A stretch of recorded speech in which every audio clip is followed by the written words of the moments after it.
Okay, let's talk about something we all struggle with: motivation. Or, that feeling when you have absolutely none of it. In this explainer, we're going to break down some real, actionable techniques grounded in psychology to get you moving even when your brain and body are screaming, no. You know that feeling, right? Where your to-do list is staring you down, but you just can't move. You feel totally and completely stuck. It's so frustrating, and yeah, it's a feeling every single one of us has had. So here's the most important thing you need to hear right up front. If you feel unmotivated, you are not lazy. It's not a character flaw, and you're not broken. This is just how our brains work sometimes. And understanding that, well, that's the first step to actually changing it. To really solve a problem, you first have to understand what's causing it. So let's dive in and look at the 5 most common culprits, the psychological roadblocks that just completely drain our drive and leave us feeling stuck. What's really interesting is how these things all feed into each other. I mean, when you're super stressed, how can you possibly set clear goals? When you're bored to tears, that fear of trying something new and failing feels way bigger. And burnout? Oh, burnout is the ultimate motivation killer. It makes everything feel like climbing a mountain. Figuring out which one is your main enemy right now is half the battle. All right, so now we know why we get stuck. Let's talk about how to get unstuck. And surprise, it doesn't start with some huge action. It starts inside your head.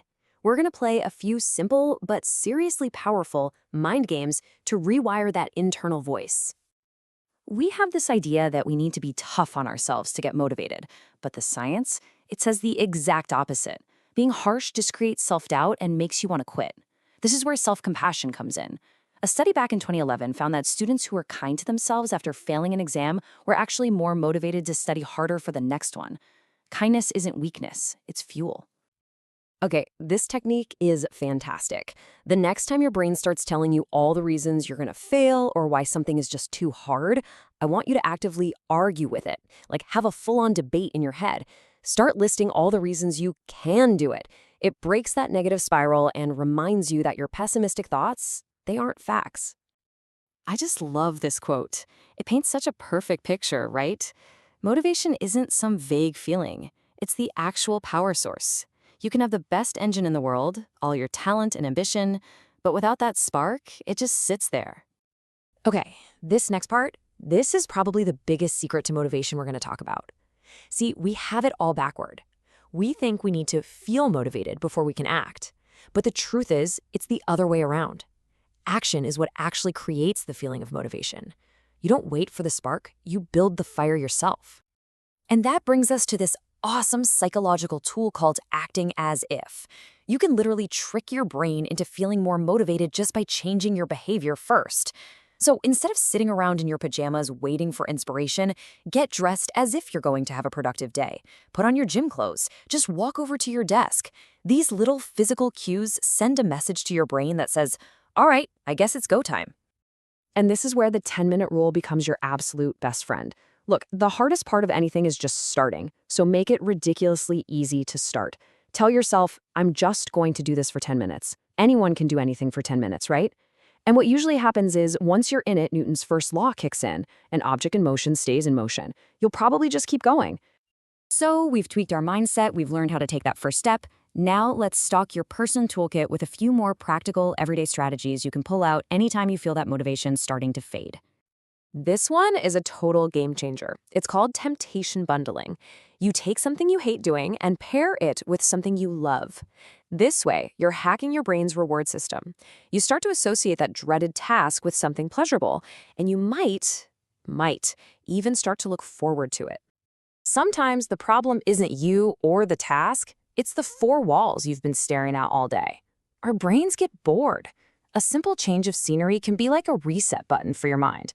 Getting outside, even for a quick walk, is especially powerful.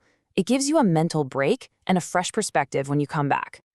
Hey, don't ever underestimate the power of a good old-fashioned reward. This is so crucial for keeping your momentum going. And it doesn't have to be huge. Use little rewards for small wins, like scrolling through your phone for 5 minutes after you finish a tough email, and then plan bigger rewards for bigger milestones. It makes all the effort feel so much more worth it. And finally, please remember, You do not have to do this alone. Your support system is one of the most powerful motivational tools you have. So call a friend when you need a pep talk. Ask someone to be your accountability partner.